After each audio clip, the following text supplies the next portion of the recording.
今天我们就来聊富士 X-4 这台相机。如果你是喜欢旁轴相机的设计，或许 X-4 就是你想要的相机。价格亲民，但是功能都很齐全。不想花钱买富士 X-Pro3 或者是 X100V 的，又每天想做富士类似旁轴相机的设计，那么 X-4 应该你会买单。富士的 X-4 外表看起来娇小玲珑，只有364克，机身是使用 Magnesium Alloy 制造，内部的功能都很齐全，使用了与 X-4 及 X-Pro3 一样的传感器，26 megapixel BSI CMOS X-Trend Sensor 及 Quad-Core X Processor。不过机身就没有仿成仿地的设计，机身背面有一个3寸162万点的触摸屏幕，可以做180度的翻转。机身的设计保持了富士 X1 系列一贯的作风，不过这次 X-4 机身上就减少了很多按钮，看起来整体外形变成简单很多。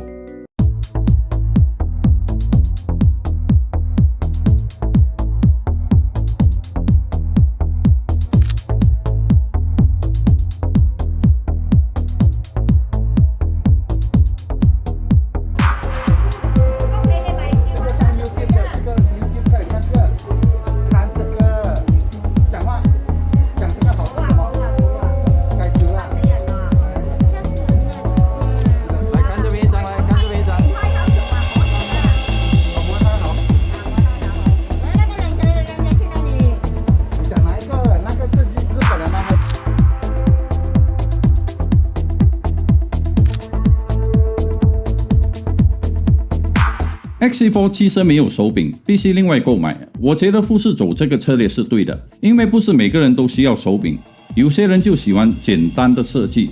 机身主要够小、够轻，还可以放进口袋里，方便带出门。如果你真的需要手柄，那么就必须另外购买。X-4 专属的手柄价格也要400块左右，还可以另外加一个专为 X-4 设计的手指柄。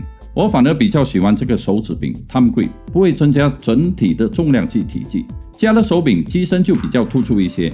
建议你先试一试，到底你需不需要手柄，或者是手指柄，那么才做选择。我反而只要 Thumb Grip 就可以了。机身内建236万点的 EVF， 放大倍率为 0.62 倍，有 3.5mm 麦克风接口 ，USB-C 可以供充电，或透过 Adapter 可以连接耳机。还有一个 Micro HDMI 的接口，一个 UHS-1 SD 卡槽，然后是使用 MPW126S 这颗电池，与 X-Pro3 的电池是同样的一颗。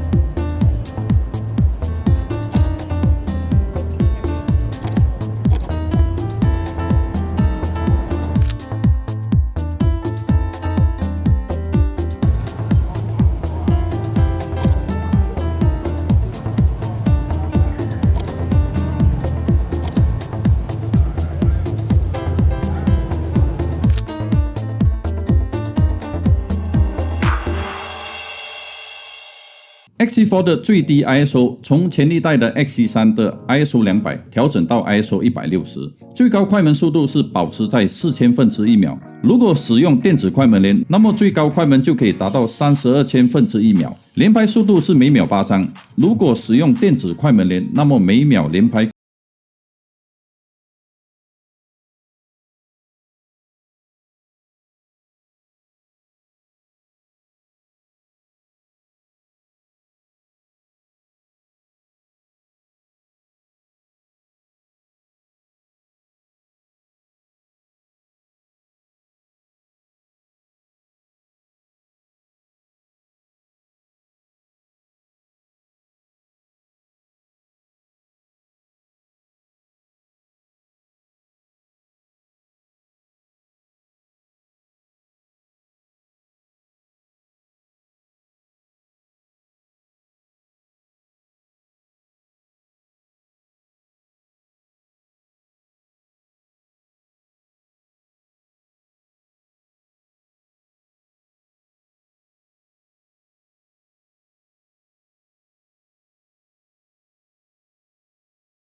内录可以录制 DCI 4K 30帧，最高200 Mbps，4208 比特的视频。通过 HDMI 输出可以录制422 10比特的视频。Full HD 也可以拍摄240帧的慢动作，录影功能相当齐全。录影时也可以同时使用富士的胶片模拟，视频制作的画面也相当的不错，可以省下后期制作调整颜色的时间。自从富士的 XT4 开始，富士的对焦系统都一直在进步，越做越好。比起前历代的 XT 系列 ，XT4 的对焦系统提升不少，眼睛及脸部对焦系统都发挥得相当的出色。在拍照或者是拍摄视频都可以依靠它的对焦系统，不必去担心追不上焦的问题。不过前提就是你必须先了解富士的对焦系统的设置，把参数先调整好，那么 XT4 就可以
说真的，如果你不想花太多钱买 Expo 3，但是又很喜欢类似旁轴相机的相机，那么 XT4 是很适合，可以考虑买来玩玩。拍出来的画质还有相机的功能都不会输给富士比较高端的 Expo 3或 XT4。胶片模拟拍摄 4K 视频的功能都有，是一台可以拍照又可以录制 4K 视频的好相机。当然 XT4 这样的价格定位是把这台相机定位为入门相机，机身上就少了很多可以设置的按钮。包括机身上的手柄都必须另外购买配件，有好与坏就看个人的需求而定。XT4 也没有机身防抖功能，在拍照时就要注意最低安全快门。如果拍摄视频，建议要使用有防抖的镜头或者上稳定器来拍摄。如果机身防抖对你很重要，可以考虑富士的 XS10， 价格定位与 XT4 差不多，功能也很类似，也是一台不错的富士相机。今天这个视频就先到此为止。你已经中毒，让我帮你解解毒。我们下次再见，拜拜。